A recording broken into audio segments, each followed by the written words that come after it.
What is up, ladies and gentlemen? Welcome to another episode of The Source. I am Goon, and as always, I'm joined here by Crush. What's going on, man? How you doing today? Doing fantastic. It's been a big week in Heroes. It's the end of the work week, which means I get to chill out here, have some fantastic conversation with some great guests. Speaking of our guests, we got today with us Rob from 30K and Chris from Diamond Hands. Rob, how you doing? How you guys doing? Go ahead. I'm doing great, thank you. How is your fine self? I'm fine for sure. Fine, baby. I'm good. I'm doing great. I'm always great. I feel good. My legs are shaping up. They're fantastic. They look so good right now. I just need the tan. We'll get the tan Self going here. Myron over there. Nicely done. Shows goes past. Hey, don't. I love my calves. I will flex them. I will flex them. But you have to donate $1,000 for that one. I'm Yeah, pretty certain that's against Twitch terms of service yeah. as well. Is it? Check, Oh, okay. check who's other profile. Straight to Instagram with that stuff. Yeah, yeah. Chris, what's up, man? How you doing, dude? What's new with I'm you? doing wonderful. Thank you very much. All is good. Life is good. That's the best part. And yeah, orcs are sweating. That's all what I say. You said One orcs might say, Orcs are sweating right now. one might even say life is wild. Life Life is is life is wild. Yeah. It is wild. We got a good show for you guys today. Obviously, like Crush said, big day or a lot of big stuff happening in the Heroes of the Storm community, CCL wise. Let's let's go ahead and just kind of just gloss over some of these topics real quick before we get into it. Crush, take it. You're in charge today. We got three org owners here. There's a lot of tea potentially that could be spilled. A lot of heavy topics. You're the boss today. You get to direct the ship. So That's what I'm here for. I'm We gonna got let you do your thing. three big time org owners here. We're going to talk about some CCL stuff related to being an org owner, to being an organization here in the CCL. The big topic today that we want to cover is the CCL draft and roster rules changes. And of course, we're going to talk about the big land that just got announced. Very exciting stuff. I saw the tweet, and within 2 hours, I was fully booked and ready to go. Holy shit! Yeah, there's not a lot of weight on my end, but let's get on to the first big topic here. The draft and roster rules changes. I'm going to read directly what was posted with the season 4 rules changes here from Heroes Hearth. Heroes CCL season 4 will not have a player draft. The teams may choose whether they wish to release players from their current roster and will fill the open spots through working directly with the available players in the free agent pool. So I'm going to start with Chris. Um, with this change, how does this affect the way that you build a roster this season compared to season 3? Are you muted? Yeah, I'm muted. Sorry, I always mute myself. It's a good point. I would say it's a two thought process for me. So to be honest, the first thought is always like, oh my god, like you can potentially do all the shopping that you always wanted to do, like get your dream team together, what you ever dreamed about in your head. But I was at a similar point already during season 3, before season 3, because we had like also some, I'd say some prior pro players joining in, and was also thinking, okay, maybe those are guys who I want to have on my roster. And I went through a process where I came to, that's maybe not necessarily my style, to be honest, because I was coming in to be like a bridge maybe for the newcomers or for like the unscouted talents. And this is something what I discovered again in season 3, that this is really that what I want to do. So the answer for me during season 4 is luckily super easy, because the field has never been so open as it is right now. And I would say, to be honest, it doesn't change a thing for me. So I went through this process one season prior, so I'm happy where I am. Okay, so bringing the same sort of energy here for season 4. Rob, how about you? How has the 30K process changed between season 3 and 4 in terms of this rule change? Well, I think we are probably the organization that's been most synonymous with making big moves in the draft, whether it be doing draft trades or some unexpected pickups. We've got a bit of a rep in that field. For us, man, it's tough. I love the draft, and I think the way it works now is very much a, for us, we are looking to win CCL. That's always our goal. it's very player led, and we want to have our players have fun, have players that we want to work with, but ultimately we are trying to pick the best players. This new format actually benefits us because, with respect to some of the other organizations in CCL, we generally don't have much issue with players not wanting to play for us. So when you've got a situation like this where there's multiple rosters shipping themselves around, we're top one or two choices for pretty much all of those teams. So it's made it easy for us to get a team within the structure. It kind of sucks because we had built up our championship winning team over the course of 3 seasons, and to see it kind of go away as a result of this format change definitely does suck. But I'm a little bit more concerned about what it does to the long term of CCL personally, because I think it does limit some of the opportunities that was there with a draft. So to bridge on that for just a moment, like we have seen, players posting, posts on Twitter, screenshots grabbed off of Twitch. There are groups of players that are basically forming their squad and then shopping themselves around. Like the one question that I thought of that maybe you guys as an org owner, maybe Goon, you can start with this one. What about the season 4 changes made this not possible in season 3? I mean, the draft, right? Like, at the end of the day, you can just get picked up by whoever. We saw it happen with Oxygen. They picked up Wilby, and then what happened to him? He just peaced out. And you can work behind the scenes and do stuff and just get drafted in that order. But some people would say that's just colluding, right? We wouldn't want that to happen again. No one here would definitely do any sort of collusion. Wouldn't we, Chris? So with the previous rule set, there would have had to have been a lot more coordination around the draft in that way. Whereas this time around, because there's no pick order or anything like that, you just kind of drop all of those pretenses. Yeah, it definitely wasn't like season 3. It wasn't as heavy hitting as like season 1 or season 2, for example, where you had to draft entire teams or huge chunks of teams. But yeah, there's still like that random element. That those you gotta worry. You still gotta worry about what the other teams are trying to do. They want to put themselves in the best position possible, as well. But Absolutely. Just to add on to that as well, it's also partly been caused to a rule that already existed, but we didn't really know about because it's not quite listed in the rules. It's more of a confirmation of how things works. The prior understanding for a lot of us with how releases worked at the end of a season was that an org chose to release players, and if they didn't choose to release them, they would be on that roster for the next season. If they didn't want to be on that roster for that next season, they wouldn't play that season. Whereas in actual fact, a player can request his release at the end of a season for the next season. If that release is not granted, CCL will release them and they go into the free agent pool.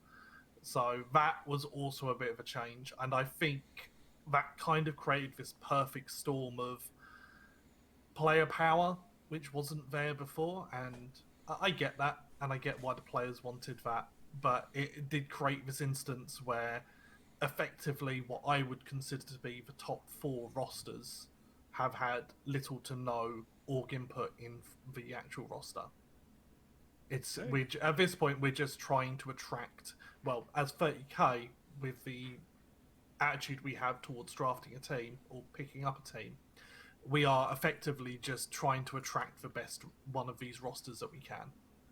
Yeah, but in the end, this doesn't necessarily mean anything good or bad. It really turns out how it plays out. Because in the end, as an org, we're always looking for players who have good synergy, who like to play with each other, because this is also the same potential you're building on to keep a roster for a longer time. Because I think the worst thing you can have is if a roster is breaking apart after a season and you need to rebuild the whole thing. So it can be a good thing, but it can be on the other. Yeah, sorry, Rob. Sorry, I think it definitely has got some benefits. I don't think you can argue that it is going to help get new players into CCL. There's that is definitely a way it is going to be worse, 100%. Yeah, and the other point I want to mention is that can be good on one side, but on the other side it can be like also super bad because you can have like a roster which doesn't identify with an org, which doesn't want to deal anything with the org. They just want to play together in a high competitive field, and yeah, just incorporate their own vision. And if there's no match between the org and the team, then yeah, this is just a shame in the end. But one thing I would like to bring to the table, because I also share the feeling of Europe that like those top teams are having easy to find a team, and they will definitely take spots of new talents. But I feel like when this first round is done, like when the super teams are shopped and they're signed, then there are potentially still teams open, and I feel like then the tables are turning again, because then you don't have like this pre-formed teams anymore, but then maybe you're going back, at least for the remaining slots, for a more again trial and tryout basis, and maybe there are slots again for the young and talented people.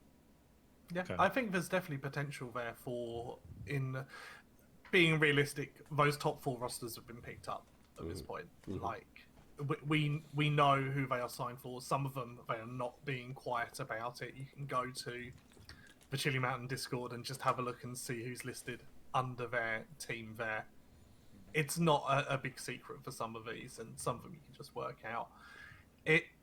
I hope we do still see some new talent come through, because I think there's a few players who have been kind of on the cusp for a couple of seasons who really deserved a shot this season, and we are seeing them trial with some teams. I'm just fingers crossed, because for me, and I know Goon and I have had a discussion many times, the appeal of CCL is the idea of developing this new talent. That's why we signed someone like Nagram when we could have, in theory, picked someone who was more established, because we wanted to develop that new talent. And realistically, that's not going to be a choice for us this season. It's a choice for the roster we pick up.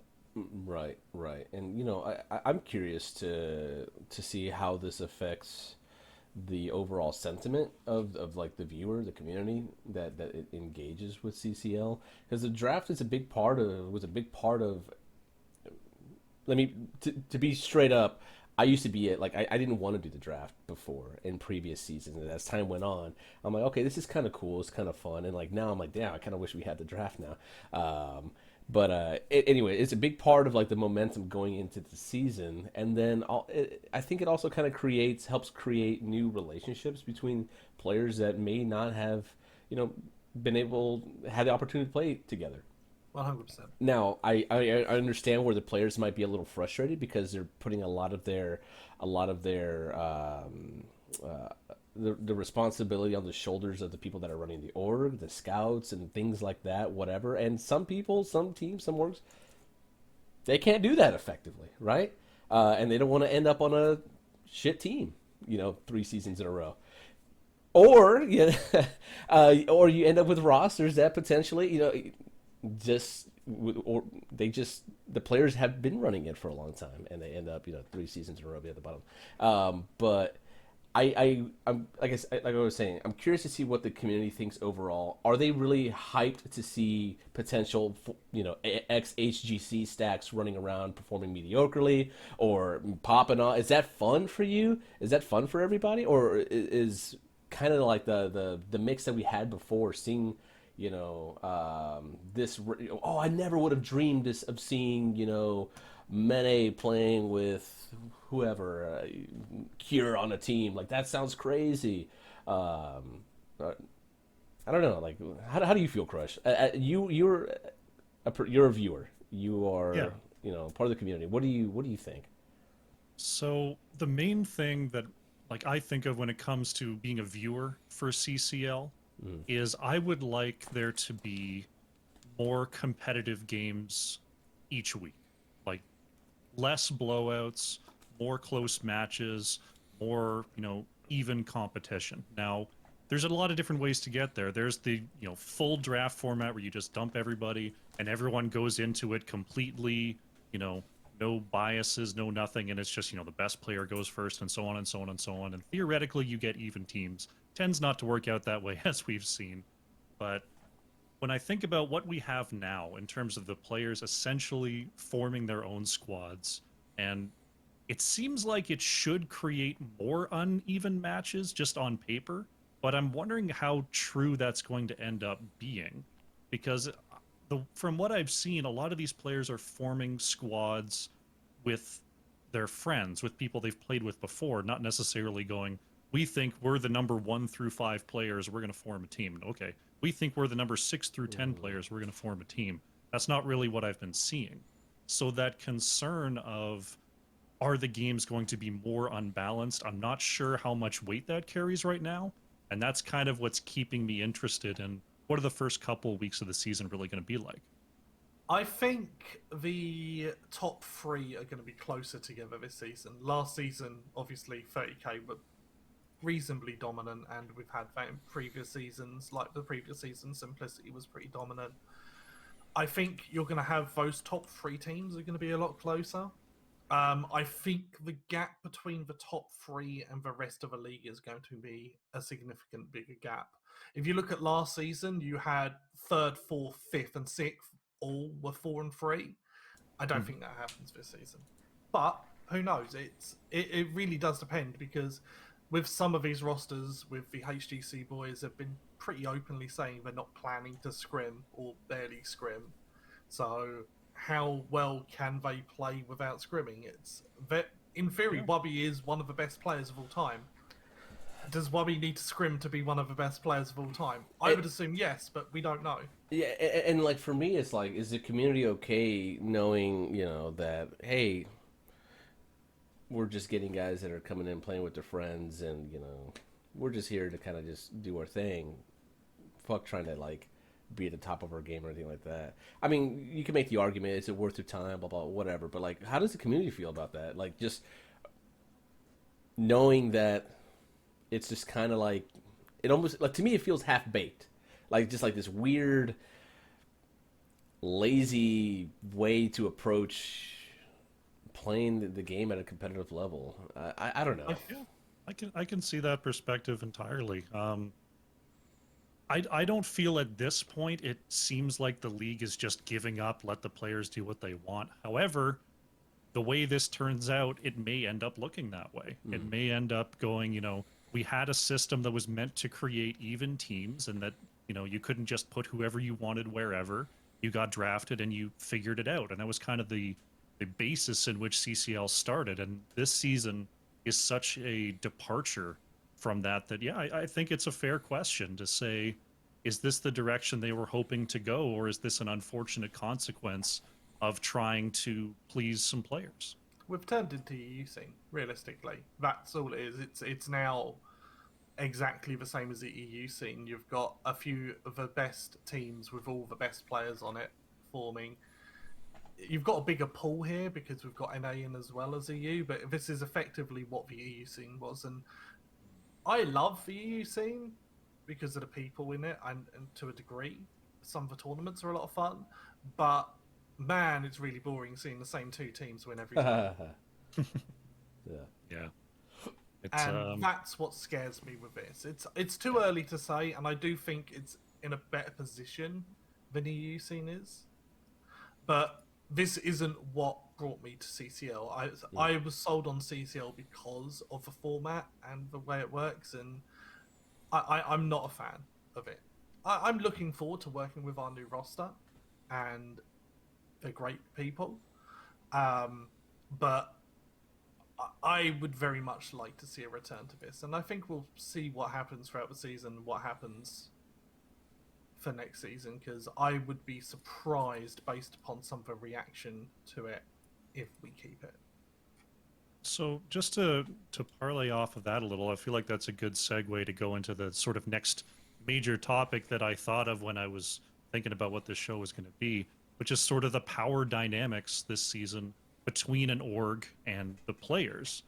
I was hoping you guys could give me some insight how you feel, previous seasons have gone versus how this season might go, in terms of kind of who's calling the shots, who's making decisions when it comes to these teams. I mean, I've written some examples in the notes, like people, like who ends up being in charge of setting the roster or making personnel changes, who's scheduling practice, who's, setting team expectations for performance, scouting, figuring out who's playing what, strategy development, communication, and team bonding.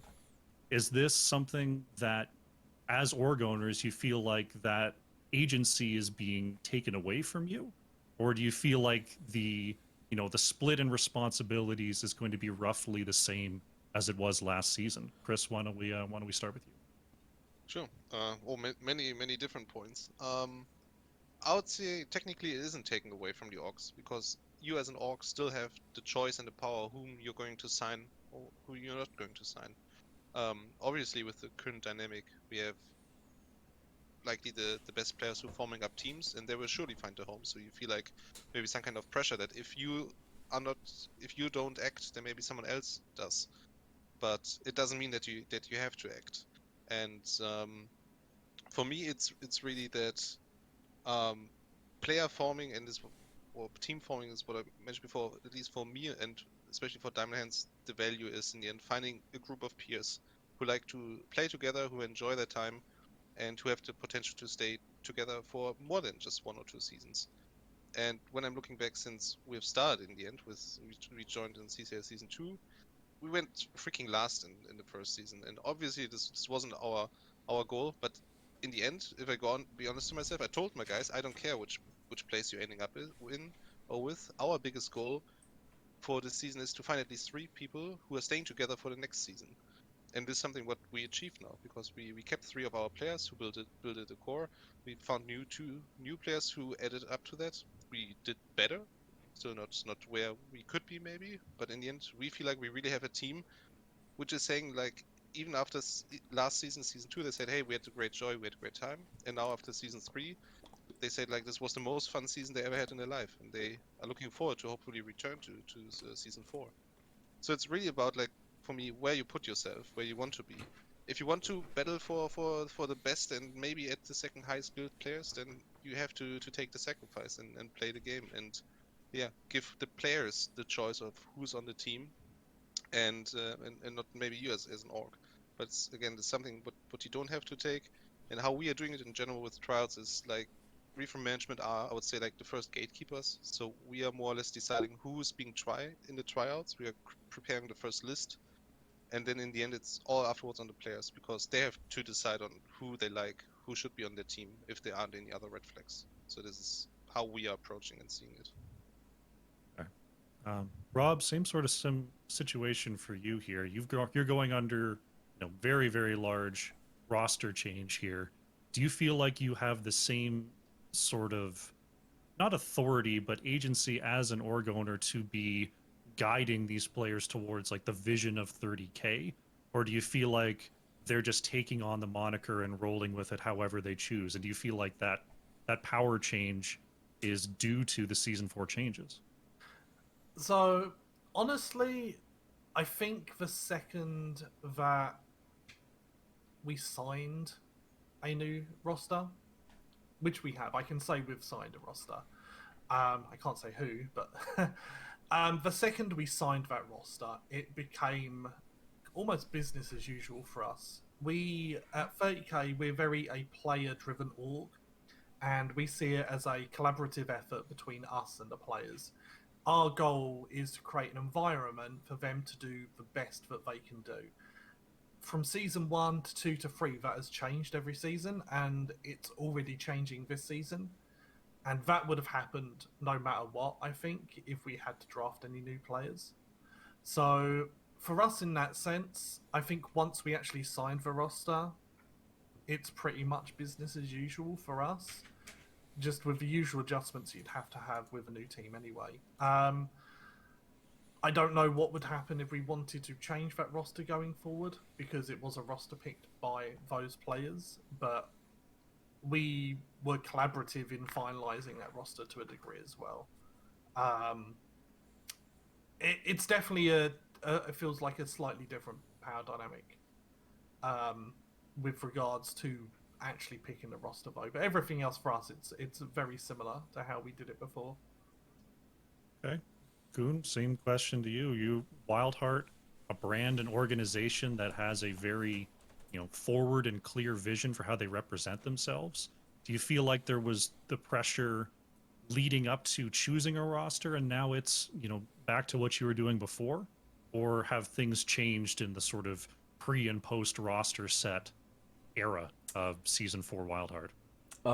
As far as the how you know, the team engages with each other. When I say the team, I mean the players, the staff, myself. Um, Extremely collaborative. You know, I say, hey, from season one, I sat down and I interviewed and talked to so many different players, and I'm like, hey, this is kind of like the idea that I have. This is the direction. This is the vision that I would like to shoot for. Um, are you okay with this? And a lot of people were like, yeah, this is pretty cool. I want to be a part of something like that. I want to see it grow. I want to see it move forward. That's still the case now. I will say that with this new format, the opportunity to communicate with some different players, newer players, and more experienced guys, and seeing like, hey, can this kind of relationship exist, or can this? It's gotten harder, if not impossible, because they're already set on who they want to play with. At the end of the day, they don't want to put themselves into a random scenario, random team. I don't control. At the end of the day, the players decide who they want to. They have a big part in who they want to play with. And sometimes I'm like, I don't know about that one, but I'm gonna go with it. We're gonna run with it. Huh? I give them the agency, but we're all on the same page. We're always communicating with what we want to do, what we're feeling, where we want to go, what's the goal here, what's the goal for this season, et cetera, et cetera. This time, I will say that the guys have a lot of agency. They've always had a lot of agency, and I don't know, I don't think it's changed that much, but that's because I've had that relationship with these people for a long time, Okay. and that's just we founded our relationship on respect and integrity and respect, and just being open with each other. I wish I could have those kinds of conversations with other people, just to be able to like, hey, this is who I am, this is what we're doing here, but that's not always the case, and that's okay. That's just it is what it is. Yeah, just to jump in on that, that's very much the same sort of attitude we have with regards to picking players. It's when we had to pick two players last season. We went through trials with people. We asked our players who they want to look at. We spoke to players who did they want, spoke to the staff who did they want, and then I made a decision. It's always been a very collaborative process, as opposed to I know some of the teams it's very much one player is in control or one person is in control of actually picking the team. So, in terms of that, I know there's a lot of talk right now in the community and whatnot about new players. New players getting into CCL. Is this going to make it easier? Is this going to make it harder? The situation obviously very different. As org owners right now, if you could give advice to new players, do you feel it's more important for someone in the free agent pool to be proving themselves to you or to kind of existing CCL players who might have more of an influence in how these teams are forming? Man, uh this is going to sound really harsh. I think unless you're looking at one or two orgs, I don't think free agents have any chance of getting in on most teams for 99%. If you weren't someone that was being looked at already, this season is not going to be a good season for you. Yeah. I'm sorry to say that. I think there's a couple of orgs who are still open to new talent, and I think that is very much the minority at the moment. Yeah. Well, I think I'll agree with Rob. So in general, obviously the recommendation is just try to get in touch with every org, at least to find out who are maybe the 1, 2, 3, 4, 5 orgs who are still doing tryouts or potential tryouts, just at least to find that out. And yeah, worst case they know your name already. But in general, I would also say it's like this is the most brutal season for young talents and free agents we ever had because of the format change. And also maybe to go to the second question, who's more important to to know or to prove themselves, the org owners or CCL players? My feeling is actually that you need to get like a little reputation, I would say, with CCL players first, because usually when I'm going to my guys, I say, hey, XYZ, I want to have a trial, and then I already get like a first feedback from them. And if it's Hmm. all, and as we know, we are on the internet, opinions are a lot of biased and like very black and white. And most of the times it's just like, yeah, he or she is really good, or yeah, he or she is trash. This is like usually like the two vocabularies which are happening in the internet or on the internet.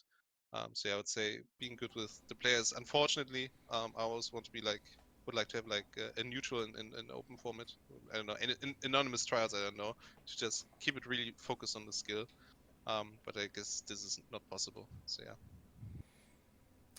I would say it depends on who you're asking and who you're looking to play, because there are some people that are engaged pretty heavily into the community and know what's up. They see potential in people. They're keeping an eye on everybody and engaging with competitive play at different levels. And there are teams that are orgs that are not. And you have to rely on that relationship with those players to be able to be friends with them and get into that team, or get considered. And even then, like it's still difficult because they have their biases. They know who they want to play with. Maybe they're trying to protect their spot.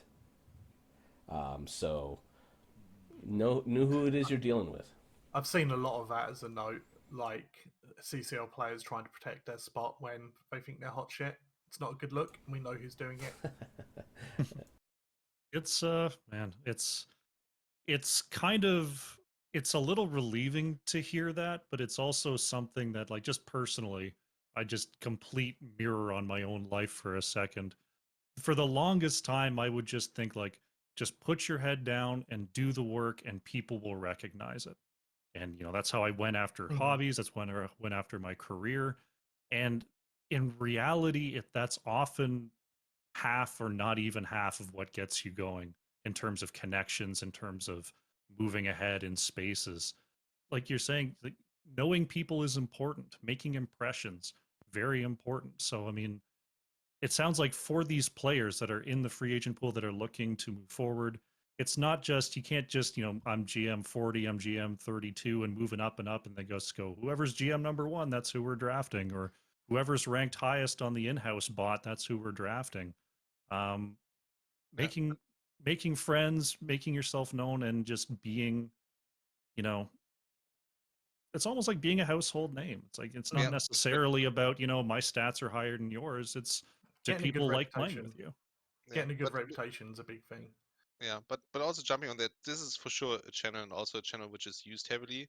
But we have also seen examples in the end where people, for example, like Nagram for 30K last season, who showed his skills in a free agent tournament and got recognized for that. We have discovered two of our players through CCI in-houses and the free agent tournament. So those were new names to us we picked up because they've proven that there is potential at least, or they are already just super good, and we can build with that. I And mean, yeah, sorry. sorry, just to jump in real quick, I think looking at the four people in this call at the moment, we are all people who very much care about the amateur scene. The three of us, Goon, myself, and Chris, with other people in our respective organisations, run HRCS. It so when I say that 30K has no interest in free agents this season, and I've been pretty honest about it, it kills me to say it because I came from helping to run Heroes Lounge, developing the EU amateur scene, and to say that we have no interest in amateur players is absolutely horrible to me, and it leaves a very bad taste in my mouth. But if we want to be one of those top teams, it's the game we have to play, unfortunately. Yeah, it's tough. Like, it's like we've heard, Chris, you talk about this. It's the balance between, do you have to make the sacrifices to forge the, not just the current term path, but the long term path that you're hoping for your organization. And every org's got to make that choice. It's, is our brand, is our image to be the best team we could be at any given point in time? Are we trying to build something that's bigger than the game? It's, these are things that you guys have to talk about all the time. Like, Goon, this is something with Wildheart especially. You're not just in Heroes, you're doing, there's watch parties and there's events and there's tweets and there's, you know, learning Sabahat Film sessions being Nights. put on. In terms of, how the CCL being sort of the primary part of an organization, is it possible to not min max these kind of situations? Is it easy to not min max those kind of situations?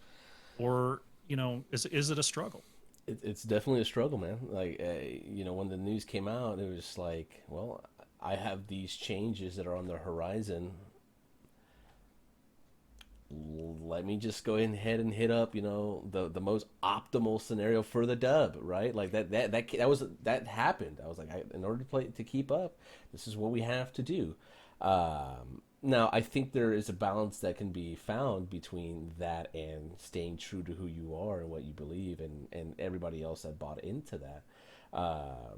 And I think that if anybody can prove that or has proven that, it's us. At Wild Heart, and we turned Slug Hunter from a support, amateur support main into an offlaner, and they finished third. We finished third this season, for example, and we've done it with season one and season two. Season two was a little bit different actually. We swapped roles around, and we're willing to just try those things out to accommodate and to be the best, but not, but like kind of like what you alluded to. Yeah, be the best in the game, but also be like the best human you could possibly be. You got families, you got work, you got school, you got all those things. But yeah. Anyways, it's difficult to not feel like you can't you can't keep up because you don't have a stacked roster of guys. You have to work with what you got. And I will say I almost lost myself. I almost lost myself in that pursuit.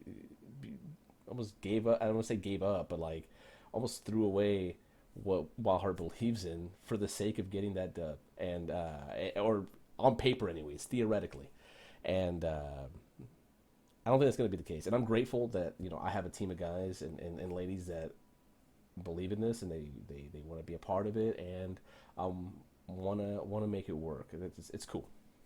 Yeah, I definitely agree. Wild Heart is kind of. I look at the organizations in CCL, and I'm very happy with how 30K has done on the esports front of it. I'm happy with our merch, our branding, our teams. I think we've always done really well. I think the side that we've kind of slacked on a bit is the community side. And very openly, honestly, we've been looking at what Wild Heart's been doing because we're going to copy a bunch of that shit because they've set kind of a template of how to do it. Like, yo, if Savahe, you have like a twin sister, let us know. So 30K with a wolf logo next season. Yeah, There you I don't go. know about that. But yeah, I think there is definitely trying to find that balance is super important, and we're not there yet. But realistically, if you look at the people we have in with, like, say, Michael, for example, who comes from that playing in those top teams point of view, we've kind of reverted this season to what we know how to do, and that's how to pick up a top team. And we're kind of then going to work on the other stuff to try and bring a bit of that balance out a bit again, because we're not there yet. We need to improve on some of that community stuff. And at the same point, you've got some orgs who are crap at both. So, at very least, I'm happy yeah. we're pretty good at some of it. I mean, I'll admit there is, the people we have on this call. There's a little bit of preaching to the choir. We've got 3 very active in the community organizations. Like you said, you're all, founding forward members of HRCS. When I think about, tournaments that have happened in the past year, 2 years, charity events, who's given out the merch? It's 30K merch every time. You know, who's got the academy teams? It's you 3. Baby Diamond Hands is out there, 30K Violet's out there, Wildheart Omega is making waves. Like, you guys are 3 orgs that are there for more than just the 5-6 CCL players that you're putting forward. 100%. And you deserve, praise for that, for being a larger part of the community. So I just wanted to take a second to remind you, it's not, we're not 30K is not, in the shit list off the deep end by any means. It's important what you guys are doing for the scene. Crush just loves to see the homies smile. That's all. I appreciate that. And yeah, I'm always, we're always our own worst critics. You've got no 30K merch, we'll sort that out, Kev. Sorry, I saw Kev in the chat. He hasn't got 30K. We are definitely fixing that. Kev's a legend. I think the thing with all 3 of us is we're very much people who want to be involved and want to improve is the important thing. And some of I think there are some orgs who perhaps get a bit of a bad rep due to some past circumstances, but they're at least they're trying stuff. Fair. Yeah. But then you've got some orgs who are literally just here taking up an org spot, and that feels a little bad, unfortunately, because they don't do anything Yeah, at all. that's true. Because in the end, like we as orgs obviously ask a lot from players in the end. So everyone knows players are getting paid, but like the money they're getting compared to the time they're using is obviously like just a nice side thing. So it's not even close how much time they're spending on the game, what the money is, what they're getting. But that's not the problem. But we're asking a lot from the players. So I feel like we as orgs have to at least match those efforts of the players. And it would be really a shame that if you have like an inactive org, which doesn't do anything for the players, then just funneling the money through. And Mm. that's the community side of CCL from both sides in the end, I believe. Obviously, we have players and we have fans who maybe grow into players, maybe who end up in CCL. But in the end, we from Orcs, we should also be fans of CCL, and we should also lift the community aspect. And the three of us are doing it, definitely. Completely agree. Just to, without naming names, there's some orgs who, at the very least, the organisation is there to be that bridge between the players and CCL and to try and manage that process and help them out. That is the bare minimum that an organisation should do. And when I've got situations where my team manager's messaging me saying, "Yo, can we share next season details with these players because their orgs haven't spoken to them in weeks?" It's like, it makes me a little sad inside. Well, speaking of sort of, what your roles are as an organization, there was one more sort of major question that I wanted to talk about in terms of this subject, in terms of the role of a CCL org. I wanted to present it as kind of a spectrum here.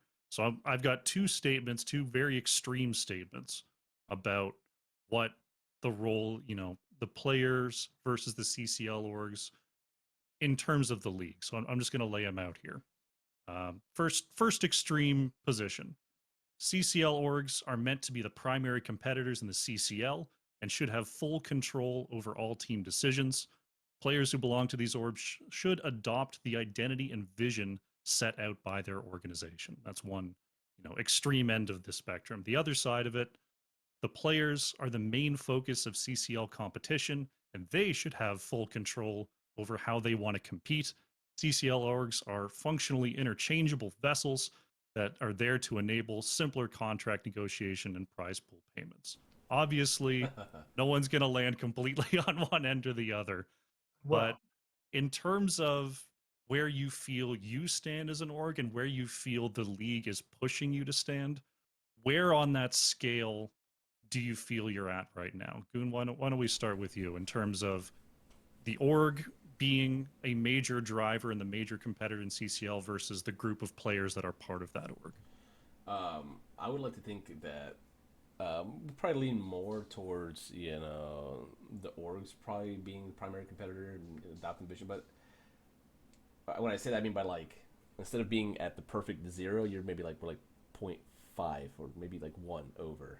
Because I still think at the end of the day that things are things work out so much better in any kind of team environment, whether you're playing Heroes of the Storm, you're working, at work, maybe a relationship with a partner or something. When you're both on the same page, you've both adopted, the vision together and are actively working towards that vision as a unit. So I think we're more collaborative than other orgs, and but maybe a little bit more to that first one where I do want to see the orgs kind of competing against each other, a little bit, and being, hey, that's from what I was pitched by CCL. It's like, hey, this is you can build your org and do this and get eyes and stuff like that. Okay, well, let's do that. Let's do that too. I don't know. Chris, how do you feel about as part of the CCL, what's more important, like the image of Dive Enhance the organization as a competitor, or the players that just happen to be on your roster as the sort of main focus and decision makers? It is a tough one because it's so extreme, and I don't want to take the easy route that Goon took, but just saying, yeah, it's somewhere in the middle. Shut the Um, hell up. um, yeah, I think I really need to. Fuck. Players are important, but I guess I will really take the worst route you can probably say now and say like, for me it is that the org is as a front facing thing, because the org, through me and also through other people at the org, we've developed our values, and those values are more important to us than just picking like any player. We have our players because they're matching our values, and I think that's the most important thing for us. You could give me the best player in the world or the best team in the world, if they're not matching our values and not fitting the way we are working as an org, then it's not a fit, and I will not take them. Hey, for sure. Yeah, I agree with that actually. Yeah, Okay, yeah. Rob. Well, final final say to Yeah, you no, on that one. absolutely. I'm going to respond to this first with a poll that I saw on Twitter recently, because I'll make a point about this afterwards. And basically, the question was put. It was a Wild Rift guy put it out. When tuning into an esport event, are you more likely to keep watching because of a caster, B, a player, and C, a team? Um, Team was at 38.6%, caster 33.9, player 27.6. Now, I don't think that metric is probably accurate for heroes, but I do think that sometimes people undervalue the appeal of having a team to follow and the importance that surrounds that, and it helps to elevate things. Um, with that in mind, I'm gonna cop out as well a bit and just basically say I think we're probably fairly similar to Goon. I think we definitely lean more towards team than player, but it's not by much.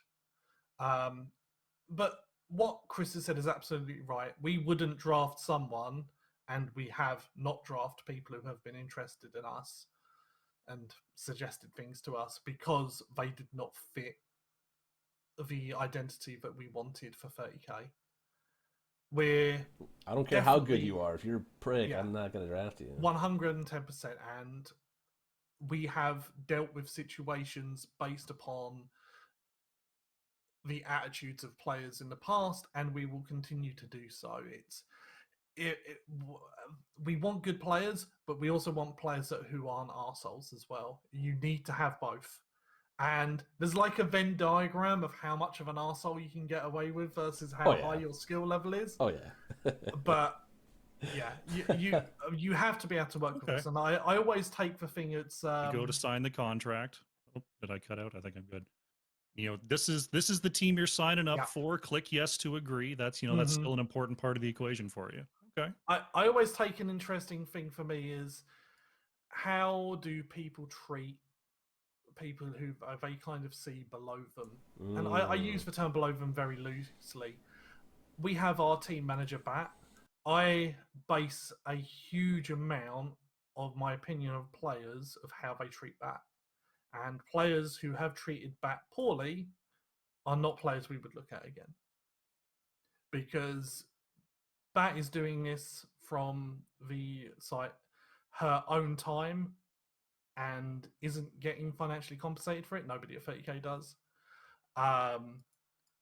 And how you treat those volunteers who are literally just doing this because they like the scene, they want to help you, is exceptionally telling for me. Absolutely. That's For me, important. that is big, but it's also for me, and this is the all-seeing goon eye. It's how you treat the other players around you, especially Yeah, those that you think are 100%. worse than you. Big time, Mm-hmm. And I big also say time. we What? don't always get it right as well. Yeah, I don't think anybody Sure, does. Obviously, yeah. We've made obviously, yeah. mistakes in the past, 100% on it. yeah. To me, the way you treat other players and things like that determines what kind of leadership capacity you might have. To me, as being somebody that was in the military for 8 years, you sometimes you just, hey, I don't like this guy. Like I don't like this guy, but I'm not going anywhere. He's not going anywhere. We have to just work this out, and we're gonna do it. And now, on the outside world, you don't have to work with anybody you don't like. But I will argue that more often than not, if you find a way to just do it anyways, you'll actually find out that you can be cool with each other, and you can enjoy that experience, and you learn something new about yourself, that other person, and about being a human being. But yeah, if I see the DMs or the whispers and the whatever, that to me plays a big part because I invest a lot of my time and energy into people that I resonate with, good people, good hearts, and they got a lot of passion. I'm a very passionate person, so when I see someone with a lot of passion, I tend to I respect I care for them in this particular way. When I see people either preying on that passion or putting that passion out or whatever the case would be, that's a huge turnoff for me. And it's like, all right, man, I see how it is. 100%. Yeah. You disrespecting that person is disrespecting me. Mhm. Absolutely. A So, small thing which always opening my heart is when I'm reading on our Discord when like someone of the CCL players actually like helping out one of the academy players, and this is something which is just happening. We're not funneling that, we're not forcing them to do that. This is just happening. It's always a nice thing. I know it's not carrying fruit so far, so it's another topic. No, just kidding. that'll be next week. We'll do Academy team breakdown.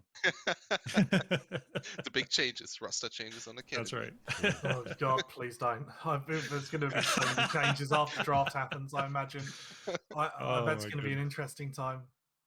Goodness me. Well, just to close out our big first topic here, talking about, the roster changes, the rules changes around CCL. I just want to give everyone one, final closeout point if you want to make any. Rob, we'll start with you. Is there anything that we haven't covered yet about the rule changes in terms of the CCL roster that, you just want to summarize as part of 30K for the current situation and maybe the Sure. future situation of the org? I will say I have been very negative on a lot of these rules changes, and I've been very vocal with CCL about my negativity on these rule changes, and probably to the point where I feel a little bad for Jules at some point.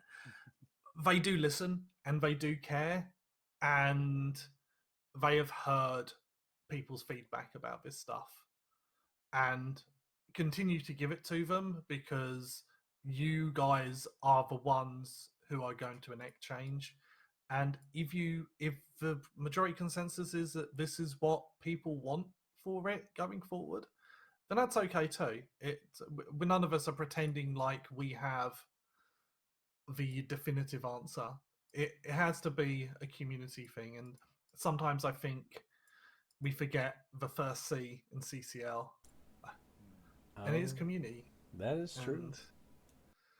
and that's the thing that I think attracts us. That's why I'm now very good friends with the handsome man that is Goon and the not so handsome man that is Chris. It's Whoa! No, you he, can't. he pulls that shirt off. He pulls Yeah, that Got the shirt come off. shirt on. No, out I just was for not. us. Rob, no, Rob, his name is Crush. You mixed up. Oh God. Crush is a handsome devil. I just put him Oh, on when I go to sleep. It's lovely. goodness me. Got him in color over here. All right, Chris. All right, Chris. You're Thank you, Chris.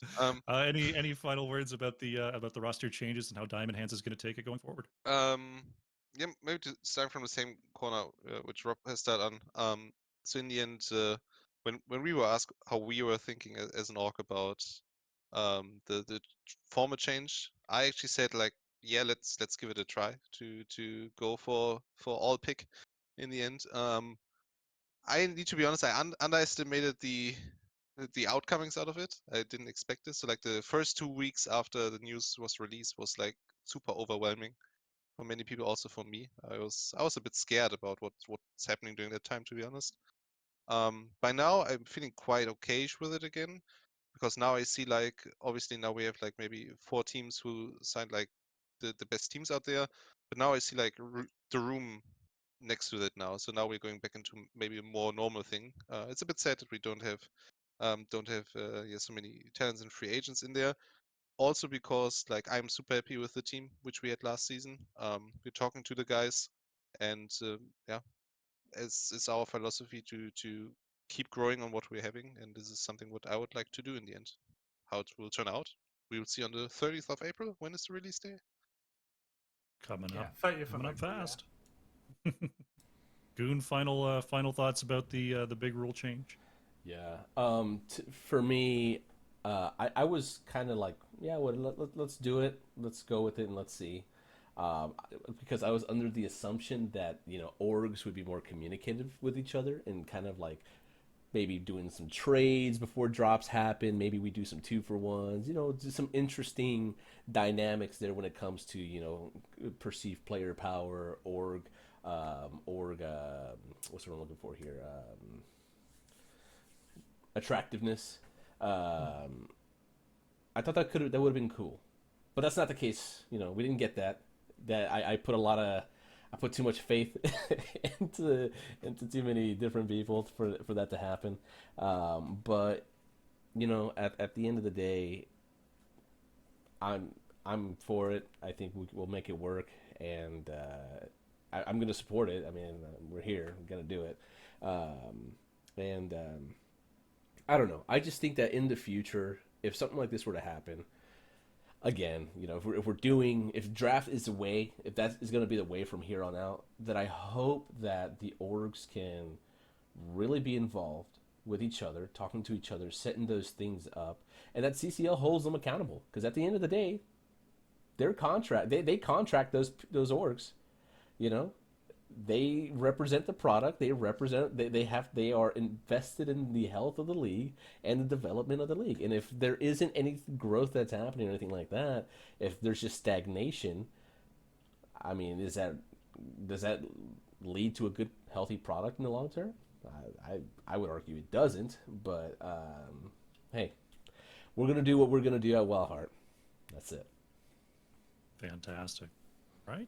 Good discussion on that one, guys. There's one more big piece of news obviously came out this week that we can talk about here. The land finally announced. We're going to Minnesota in August. Very, very exciting stuff. Uh Man, I'm gonna go out on a limb and guess you guys are in on it a little sooner than I was. I But have no how does idea. it feel for the information to be public? Oh, it's so good to be able to talk about it publicly. I mean, once they released the schedule, I think most people kind of cottoned onto it, and they've been very public about their desire to put on a land. CCL is, for all intents and purposes, it's a um, proof of concept for Wisdom in many ways. It's look at us, we can run this awesome thing. It gets viewership in, we can do all these production things, and they can use that to sell to people like Riot and go, we want to run your shit for you. So the second they said they were building a land center for it or a studio space, it was kind of expected it was going to happen. But we, even though we've known for a while, it's been a couple of months now, I think. Um, we still were like, man, what if they cancel it or something? That's where I was at, man. It's still until it's actually pen to paper and it's on Yes. that schedule, you kind of worry. And now it's there, and honestly, credit to them, they've gone above and beyond what I think a lot of us initially expected Yeah, for a the land setting. speed at which they went from we're thinking about doing this to we have a finished event ready to go Mm. really surprised me. I was thinking like maybe season 5. Maybe they'll get Little it done. Maybe we'll get through there, but they went from like, yeah, we're thinking about building this to we finished building it to here's a schedule with a 4-week gap in it and just like snip snap no time flat. well, It caught me off guard. small point of order on that. They haven't finished it yet. The studio is nowhere near done. They are still finishing it. If you see Beckwin on Twitter's behind the scenes, like you can see some of that setup is a little bit scuffed at the moment, so it's not quite there yet. I But trust that I the have contractors will get it done in time. Contractors are very trustworthy people. I have every faith they'll have it done in time, but I don't think they would have announced it if they didn't have like 99.999% certainty that they could do it, because Absolutely. it would look pretty bad if at this point the reason they couldn't do it was, oh, we forgot to order our Stream Deck or some bullshit. Like, yeah. And also, there's been expectations set in the community now. We've got Masters Clash in the EU that's happened twice now, I believe. We had the Miami Defrost LAN run by the good people Where at I'm sitting MLB. right now. Yes. Oh yeah. Which was First people like left. the first NA hot slam, I think, since HGC. And they showed that, like, yo, this is a smaller venue, but you can put on an awesome event like this and people will come to it. Like, the amount of teams that went there was shocking to me. Yeah. And I mean, not even just like we half filled it with people who happened to be in the area, like flying in from all over the world to this thing. Rush. It's too much for crushed internet. Here it's Too like, much excitement. one of the orgs has got a couple bucks, want to come to Miami, and everyone was like, yes, immediately, please, and just swarmed the place. But this was the nice thing about it, because it had like those few CCL teams in there, but it also had like fun teams who were playing, some locals. Shout out to, what was it, Bird Dogs? The guys with the nice shirts also. I don't exactly remember the name anymore, but yeah. But it was a nice match and mix of. And this is something what I realized when we're coming back from Miami is like, obviously it wasn't the biggest venue, like there wasn't place for 100 viewers or whatsoever, but like this personal feeling there, I think it was the right thing for the very first event. The atmosphere was amazing. It was. Yeah. I would rather have something like that than have a big empty space and not be talking to people. It's like, for the level of that event, it is absolutely perfect for that, and I love it. We're in a world, guys. It's 2022. We're gonna have 4 Heroes of Storm lands this season, probably. It's current year. True. Like, what the fuck? Like, I never would have. Man, it's kind of crazy to think, and it's like I'm flying out to America multiple times in a year to your godforsaken country, and it's because of Heroes of Storm and the people. And honestly, what are you talking about? The Heroes of Storm is almost to the side. It's like, it's the people and the community that surrounds it, and the amount of people I've seen getting excited about the land of Minnesota. I have no idea where the fuck Minnesota is, realistically. I know it's somewhere in the middle by the top. It's in the middle. Nobody I've knows. heard it, Let's I've be heard it real. referred Nobody to knows where as, that's like, at. Southern Canada or something. I don't know. That is a nickname that they have acquired. Yes. So, and I never in a million years would choose to go to Minnesota randomly, but I'm going to. Whether we have a team there or not, I'm going there 110%, because the HOTS community, whilst it's not the biggest in the world, it's still super passionate, and the fact we still have all these people who care about, like, Heroes of Storm and the community around it, man, it makes me a happy boy, because I gave up on it. I had some bad experiences with some of the Heroes Lounge shit that went down with Division S, and I kind of gave up on the idea of HOTS esports, and it's because of CCL that I got reinvigorated into it, and I know all you awesome people. It makes me happy. We're in a more positive discussion now. It makes me all happy and bouncy. I love it. Maybe, I don't know. We'll see. We'll see. Feels bad. Yeah, I mean it's exciting times. So I'm booked. I'm going. I'm taking as many J House selfies as I can. With I'm 6'5" if you didn't know. So I'm gonna be trying to get the half their head at the bottom of the picture. We'll go, there we go. It's gonna be Gilly, put Gilly in the middle. Oh yeah. So your arm is like a natural selfie stick. Yeah. But yeah, I mean, I'm excited. I've got to, I'm shaking hands. It's gonna be so fun. It's gonna be. So awesome. Can we talk a little bit about the details they put out as well? Because I want to kind of show how insanely generous Wisdom is being with, like, the setup on this. So not only are they shipping out the 6 players for the winning team, the fact they're doing all 6 players also is phenomenal, because they could easily just say, pick your starting 5, we're shipping them out, save like however much money that is, because shipping out Europeans is expensive. Yeah. But they're also shipping out to org staff members as well, which to me is like above and beyond anything I expected.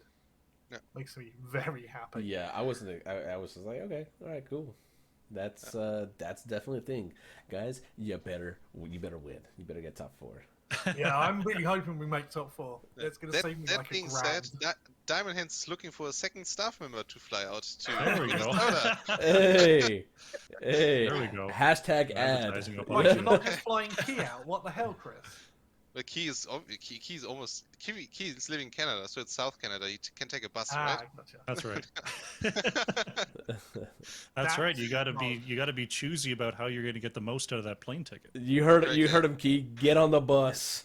Get Yeah. on the bus. So if you're from South Korea or Japan, it's a good mile package. Mhm. Do the Oh, funds my goodness. tactic. Take a nice one in the bus. Oh my god. Yeah. But yeah, it's going to be an awesome time. Like you said, a lot of people get to fly out there. The org owners, the org staff, they're being sent out there. Really, really nice gesture there Yeah. by CCL. There is one part of the rules that came up that I did want to mention. Yes. A couple of people have been talking about it already in terms of the players' attendance at the LAN being mandatory if you make top 4. Mhm. Obviously, expenses are at least in part being covered there.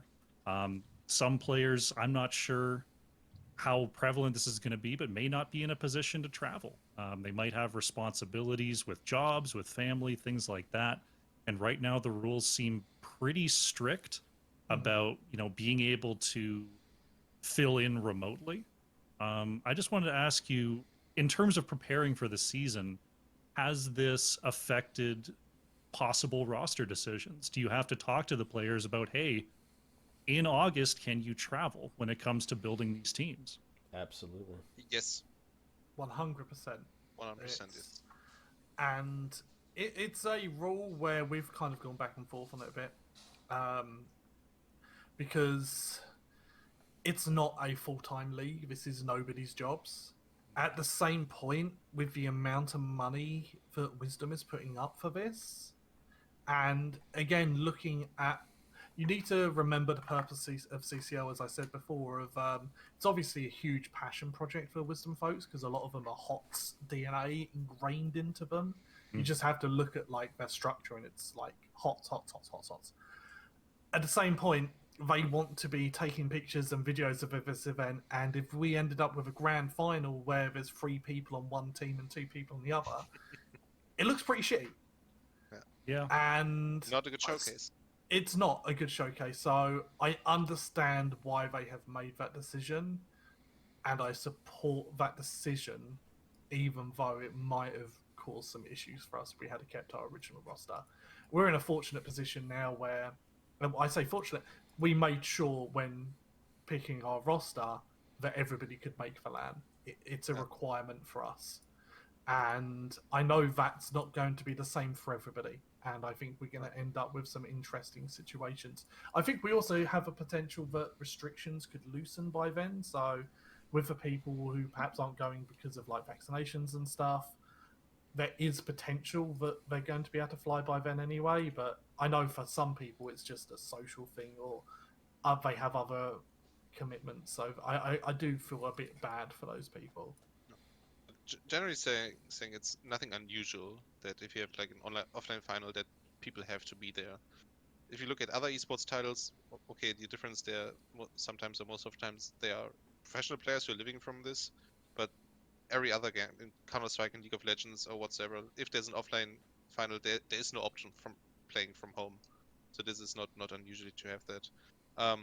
It's a bit of a change for us here because it's the first time that we're going to this step. So far we were 100% online degens, and now we need to be ready to go to LAN potentially. So it's just mixing up the field a little bit.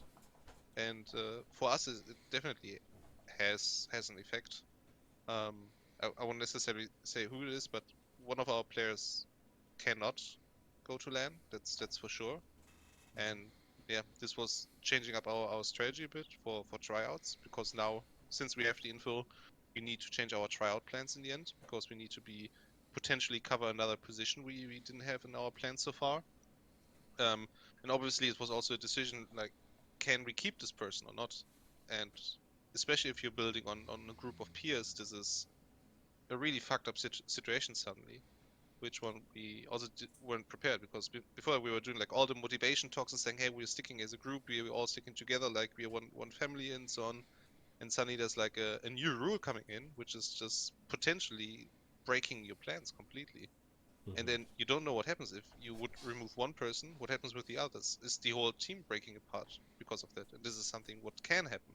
So this was a bit of a of a shocker when this was confirmed for us at least. Yeah, yeah. For for me, the way I look at it is that is something. Yeah, man, that's a big deal. That's something to consider. But at the end of the day, we're going to draft the players that we think are going to be the best fit for the team, the players that everybody wants to play with, and it's going to give us the best shot at winning. Whatever happens, happens. If they can't make it, they can't make it. If for whatever reason, hey, if we end up first place in the regular season and we can't field 5 players to get there because life is wild, then that's up to CCL to decide how they want to go about it. You know, either you bring in the next best team, then at that point is it an actual real competition of the best teams, I mean, or do you just make some adjustments? we had this conversation briefly before we went on air, and the best team is the team that can win under the rule set. It's finding the best team within this rule set. If your team can't go to LAN, then you're not the best team within this rule set. And I'm trying not to be too harsh, because I do understand there are circumstances for people where they can't go, and I fully appreciate people want to stick with their guys.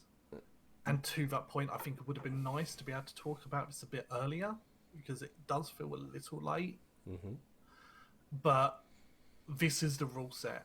I'm under the impression that if you cannot bring at least 5 players to that LAN, you will be replaced. Absolutely, and that's fine.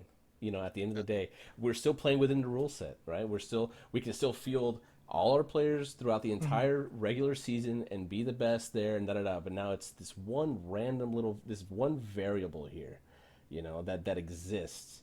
And if they want to, you know, that's what it is. Fine. I mean, you can put an asterisk on it, you cannot, whatever. But at the end of the day, that's up to them to figure out. And we're gonna do our thing, and the community can decide, you know, if that is what they want, what they agree with or not.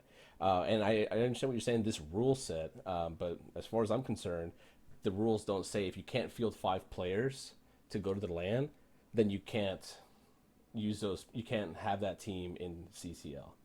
No, and absolutely, the LAN isn't like, it's not. I don't see anything where I'm absolutely not saying you have to field a team that can go to LAN. If that's a choice as an organization you guys want to make, I completely support that. Yeah, trying to find, you know, hey, you got to find top team that can go to the LAN. One, you've already removed the draft entirely from the system. So now the amount of players that are eligible to play, you know, or I'm sorry, that might be able to play has fallen off. And then you have a scenario where you have to go to the LAN, and now you've made that even smaller. What are you working with? Yeah, I get it. It depends on your goal as an org. For us, our goal was to pick a team that could win at LAN. That is our goal. And for what it's worth, for what it's worth, everybody wants to go to the LAN. Everybody wants to play in the LAN. Everyone wants to do that. But at the same time, like we had mentioned, this isn't a full-time job for everybody. Yeah, absolutely. They do have lives, and sometimes those things do take priority. And who am I to deny, you know, a good player that wants to partake in something like this, that believes in the things that we're doing, the opportunity to compete in the regular season, you know, in the season with a team, because maybe they don't live in the right country and can't get a visa approved. Yeah, I get it. Especially once you're looking at those different regions, it does get a lot more complicated. Just to throw a hypothetical at you, if CCL was to say, yo, okay, fine, only 3 of your players can come to LAN, we will let you bring 2 additional subs with you. Would that be something you, as an orc, would be interested in? To bring 2 additional subs in place Yeah. of the other 2. Yeah, if that's Yeah. just how it is, that's just how it is. Because I think that could be a good like compromise on it. Because we do want to see like the teams that perform the best at the LAN, but if players can't come, I do get why they want to have a full team at that LAN. So I think allowing a bit more flexibility on that sub position, perhaps even if it's a situation where you're allowed to make one postseason trade or something. I don't know. Yeah. Yeah. Post gauntlet, whatever it is. I mean, I'm hoping that that's not the case and everything works out and we're good to go. But I'm ready to like, hey, this is the conversation. I'm ready to have that conversation. As a matter, I mean, I've had that conversation, and hey, at the end of the day, I'm just gonna be straight up. That's for them to figure out. Yeah. Is this one thing which was in my head, because as you already said, it would have been nicer if like this part of the rules would have been like at the point where the free agent pool opens or when you're able to sign teams. Yeah. Because one potential scenario which was in my head is, what if someone would have signed a full team already, which isn't able to travel before this was announced? I would say if you're signing a full team when you knew that the LAN was up in the air with players who aren't able to travel, you probably haven't done your job very well.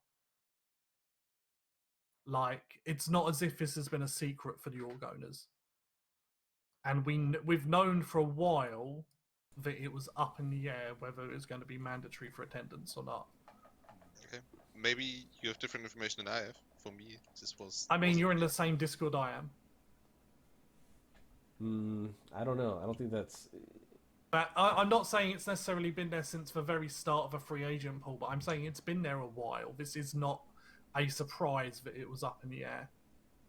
I guess there's nothing what we can clarify now rather than dig through chat logs. I'll link you DMs later on. I'll link you sure. forum posts later on. Well, but... because because I mean, we knew that there was a LAN coming. However, we also were instructed that we couldn't tell the players that there was a LAN coming. So then Right. that already plays into a big factor. So then when you're already trying to discuss what you want to do for next season, you're already omitting a lot of information. Correct. So then when we're like, hey, is this thing, when they release that information the day of the announcement, when people are already setting their rosters, that game, the whole storm has already been happening, everyone's playing that game, you gotta have something. You just gotta make the moves you gotta make at that time with the information that you're allowed to give, what you're not to give, and what you have. Sure, absolutely. But roster drops aren't even over yet. So for me, I don't know, unless you're in a position where you're signing up a full roster that you know, I don't know why you would sign a team now. Unless you were like 100% sure. But again, it depends on what you're looking at. Everybody looks at that stuff differently. As I said before, for 30k, having people that we could potentially have at LAN was a big deal for us. So it was definitely something we looked into. And we've been open about it. It's like, yo, if there was a hypothetical event in this time, would you be able to attend? Which we were allowed to do, as per what Jules said. And we just went with that.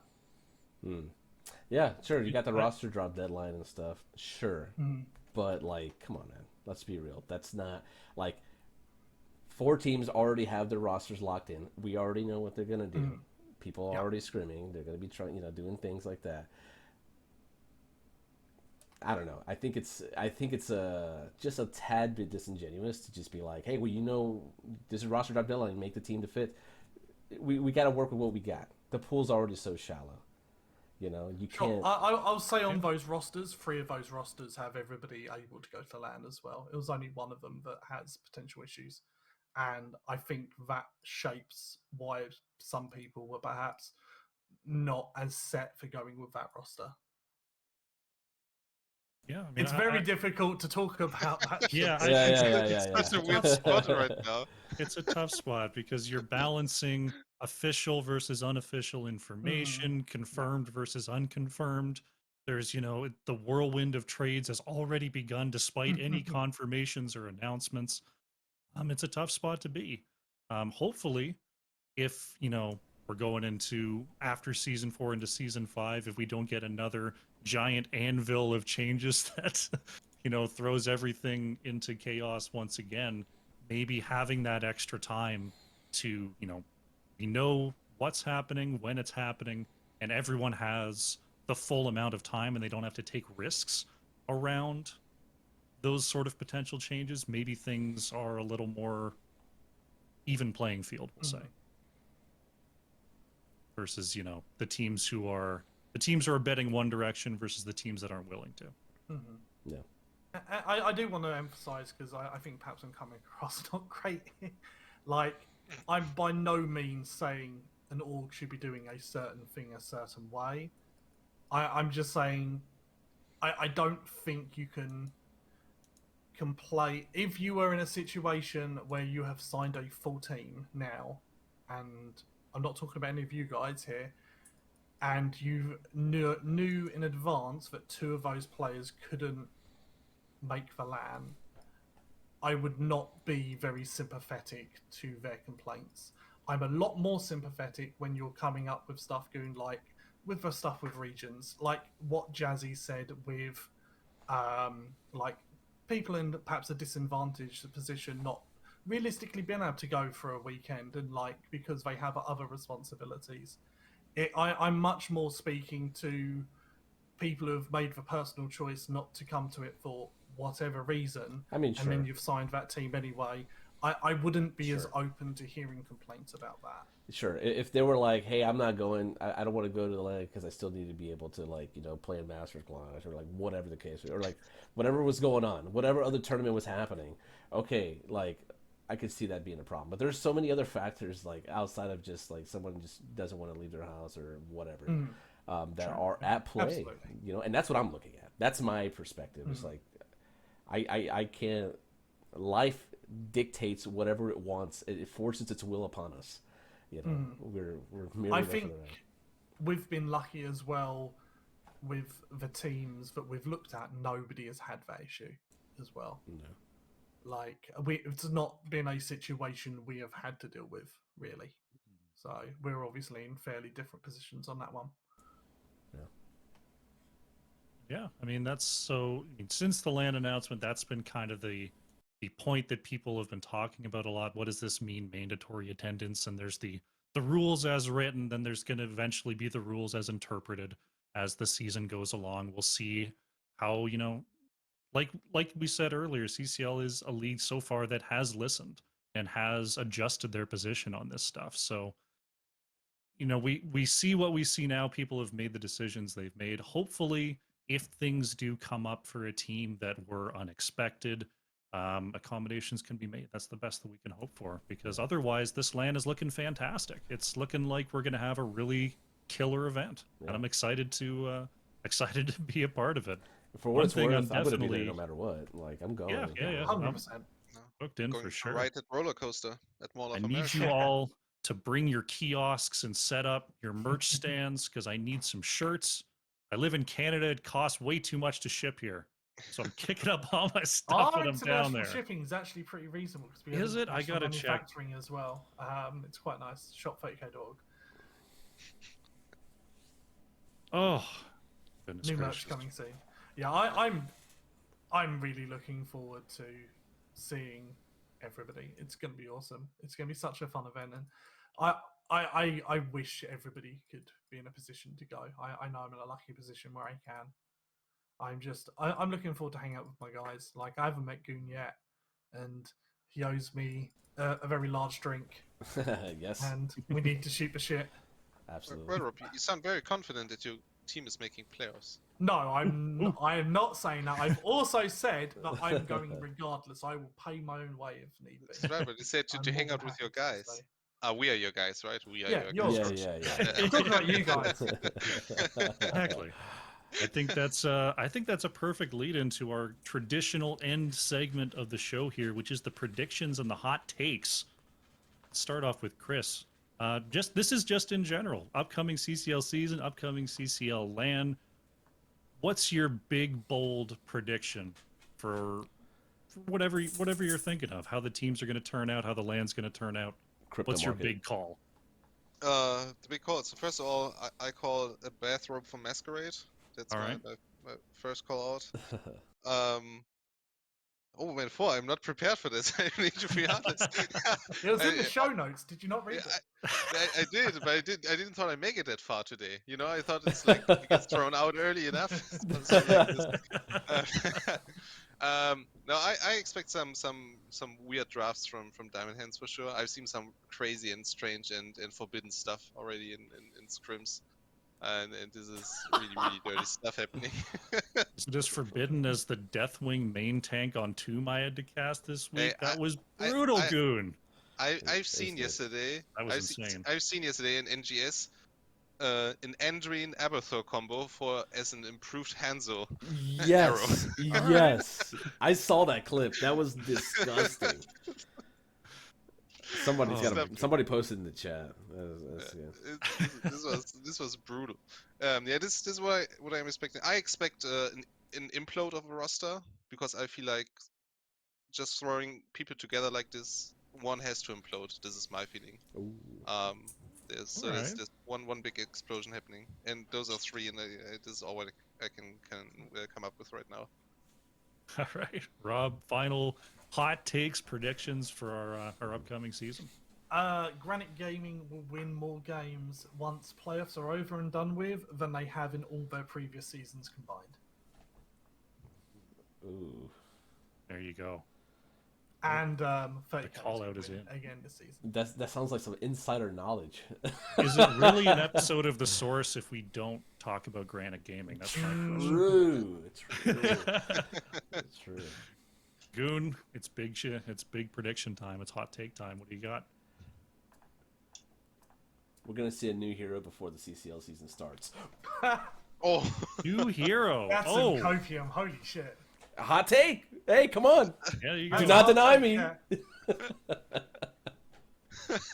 Oh man, new hero. I'd love to see it. Get something to shake things up. It'd be awesome. I would love to see. I really would. It's not gonna happen. And then it would stay Random broken for one that- 2 years. Random one that came up in a Discord earlier this week. They were talking about Orphea and Orphea's dad, and then for some reason they talked about who Kira's dad is, and I'm like, oh, that's Hakar from Zolgar Rub, Hakar the Soul Flayer, Blood God for the trolls. I'm like, oh sure, that sounds like a hero. Let's do that. What? We don't have a blood magician in the game yet. Let's do it. True. Gul'dan, no? He's kind of fell magic. fell. The trolls are doing Okay, the trolls okay. are all the blood. They're God. doing everything with the blood. The blood shields, the blood spears. It's all its own thing. You've been playing It's- too much it's Elden seen. Ring, I feel like. Okay. Yeah. Bleed is OP. Yeah, true. There we go. More bleed.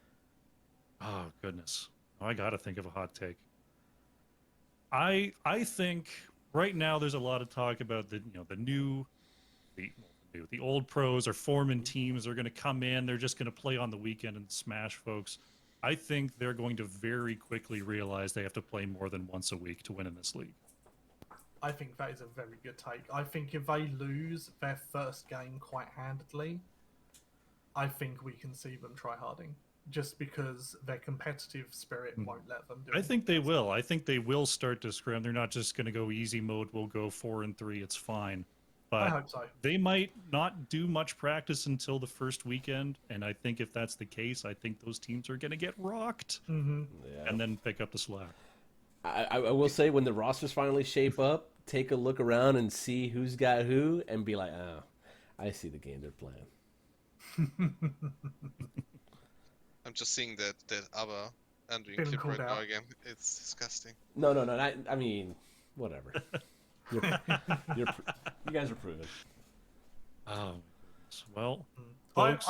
I will just say, as my Oh, yeah, last yeah. one, Go I ahead. think there is going to be these 4 rosters. Not all 4 of them are going to make LAN. Oh, it's a good one. Oh. I think Another at add-on least one take. of those. It's I think imploding. I think at least one of those 4 is not going to perform to the standards expected, and they're going to lose out in Gauntlet to an up and comer. There it is. Okay. Fantastic. The bonus take is in. Lock it in. That's it. All right, team. This was a good show. Thank you all so much for coming out, talking CCL, talking changes, talking LAN. Been awesome here. It's time for some shout outs and some socials. Rob, why don't you tell folks where they can find you, where they can find all of the 30K goodness as we go into CCL Season 4. Yeah, sure. So you can follow me on Twitter at ROBBPARRIS, Rob Paris. 30K is at 30K.org. And look out for our new merch drop coming up in the next month or so. It's going to be a bit different to the stuff we've done before. So keep an eye out. We're going to do a bit of I'm really happy with the quality of our merch now. Now we're going to get to that level with like promotion and giveaways and stuff like that. So watch out for that. Dude, Chris, it's been awesome, man. Thanks for coming on. Where can folks find you? Where can they find all the Diamond Hands goodness? Thanks a lot for having me. Yeah, it's just on Twitter, diamondhandsorg is the tag. And for website, I would say nlg.gg. Shoutouts to Kevin, Next Level Miami. Yes. Hopefully, Kevin's to a next... legend. He's the real MVP. Awesome. I'll go next so Goon can close out the show. You can find me in all the places at the Crushinator. I'm on Twitch, Twitter, YouTube, TikTok. You want to see everything I'm producing in terms of casting and all the crap tweets that I put out, look for me over there. And I'm just going to keep on plugging away here and just doing my best for the community. This has been a great show. Goon, why don't you close us out? Yeah, right on. Y'all can find me on Twitter at GoonGGWP, on Instagram at GoonGGWP. Follow Wildheart Esports at Wildheart Esport. Shout out to Salvaje for all the graphics of the promotion and things like that. Jazzy for running the CCL ship back there so I can take a break. And everybody, dudettes, everybody involved. And then shout out to you, Crush. Thanks for putting on a good show, man. You carried today. You got all the questions. Appreciate you. Thank you for being here. And Rob, Chris, thank you guys for being here. Thank you for being my friends. Also, you guys. More importantly, you guys are my good friends, and I hope to see you real soon. And shout out to you, Twitch chat. Ugh, yeah, you guys get one too. Thanks for being here. Except Gamma. Thanks for being here, everybody. Hope you all enjoyed it. Hey, if you have any questions, if there's anything y'all want to talk about, join the Wild Heart Discord. We're talking HOTS, and there a lot of that stuff is going on. If you have your own feedback, make sure you let CCL know. Let them know what you would like to see and stuff like that. You are the one watching. You are the one engaging. So you guys have a lot more power than you think. But yeah, until next time, everybody, take it easy. I don't know when the next show will be. We'll play it by ear, probably whenever the next piece of drama hits. I don't know. We'll see what happens. All right, everybody. I'll see you tomorrow. The truth. Have a good night. Peace out. Thank you. Bye-bye.